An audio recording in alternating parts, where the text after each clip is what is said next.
Welcome Kakulirani kitchen and kitchen. তো কেমন আছো সবাই? আশা করি ভালো আছো, আমিও ভালো আছি। চলে আসলাম নতুন আরেকটি ভিডিও নিয়ে। আশা করি তোমরা প্রথম থেকে শেষ পর্যন্ত ভিডিওটি দেখবে, ভালো লাগলে লাইক কমেন্ট শেয়ার করবে। তো আজকে রান্না করবো একদমই সহজভাবে পাবদা মাছের রেসিপি।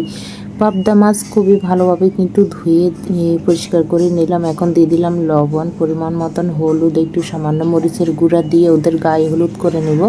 গায়ে হলুদ করে নিয়ে তারপর ডাইরেক্টলি এদেরকে তেলের ভিতরে, একদম তেলের ভিতরে ডুবন্ত তেলে ভিজিয়ে নেব। তো এই হয়ে যাবে তাদের বিয়ে। যাই হোক, এখন পাবদা মাছগুলো ভালোভাবে রান্না করতেছি। রান্না না করলে কিন্তু আবার ওদের মন খারাপ হবে। দিয়ে দিলাম কড়াইয়ের ভিতরে সরিষার তেল। একটু সরিষার তেলটা একটু বেশিই দিতে হবে, তা না হলে ওদের ভালো লাগবে না। যাই হোক, একটু ঘুরিয়ে টুরিয়ে নিলাম, তা না হলে ওদের চামড়া টামড়া সব খসে পড়ে যাবে। এখন পাবদা মাছটা দিয়ে আমি 1 মাইল দূরে পালিয়ে গেলাম, যাতে ওদের টকবক করে এখন ফুটবে।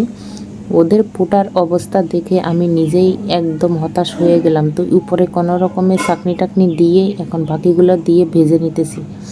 পাবদা মাছ এত একটা স্বাদের মাছ, কিন্তু ওদেরকে ভাজতে ভীষণ জ্বালা পোড়া শুরু হয়ে যায় শরীরে। রান্নাঘর দেখো কত অগোছালো হয়ে আছে, বিয়ের ঘর বলে কথা। যাই হোক, এখন পাবদা মাছের আজকে বিয়ে হচ্ছে, এ কারণে আমার ঘরটা এত অগোছালো হয়ে আছে। এখানে আবার আরেকটা রান্না করলাম, সেটা হলো ভিন্ডি ভাজি।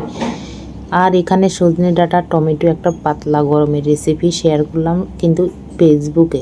ইউটিউবের জন্য একটা রেসিপি, ফেসবুকের জন্য একটা রেসিপি। ইউটিউবের জন্য যে রেসিপিটা আমি শেয়ার করি, আবার ফেসবুকে সেটা আবার শেয়ার করা যায় না, কারণ ফেসবুকের তোমার হলো লম্বালম্বি করে, আর ইউটিউবে হলো একদম এভাবে আড়াআড়ি করে। যাই হোক, ছোট ভিডিও বড় ভিডিও দুই রকমের করা লাগে, সেজন্য আমি বড় ভিডিও ইউটিউবে কমে ছাড়তে পারি, কিন্তু আবার ওই যে টিকটক ভিডিও দিতে পারি। টিকটক ভিডিও রেগুলারই আমি 2টা করে শেয়ার করতেছি। এখন কিন্তু টিকটকে আমার অনেক 1K 2K এভাবে কিন্তু হচ্ছে টিকটকে। যাই হোক, তোমাদের সঙ্গে গল্প করতে করতে পেঁয়াজ দিয়ে দিলাম। পেঁয়াজ যখন একটু ভাজা ভাজা হয়ে গেছে, কাঁচা লঙ্কা, পরিমাণ মতন আদা, রসুন বাটা দিয়ে, লবণ হলুদ মরিচ গড়িয়ে দিয়ে এখন কষিয়ে নিব। দিয়ে দিলাম প্রায় 1-1.5 চামচের মতন হলুদের গুঁড়ি, মরিচের গুঁড়ি। তো মশলা কিন্তু তোমার পরিমাণ বুঝে দিতে হবে। তোমার পরিবারের যেভাবে ঝাল খায় ওইভাবে কিন্তু মশলাটা তোমার ব্যবহার করতে হবে, তা না হলে আমার রেসিপি দেখে কিন্তু তোমরা ঘরে রান্না করলে খেতে পারবে না। তোমরা কিন্তু আন্দাজটা কিন্তু নিজেদের মতোই দেবে।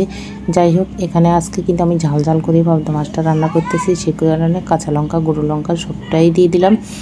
আর দিয়ে দিলাম একটু রসুন। পাবদা মাছে কিন্তু তুমি দেখবে রসুন বাটা দিলে বেশটা মজা হয়। আমি এখন পরিমাণ বুঝে জল দিয়ে দিলাম। এখন ফুটার পরে এদেরকে এখন ডুবন্ত জলে ডুবিয়ে দেব।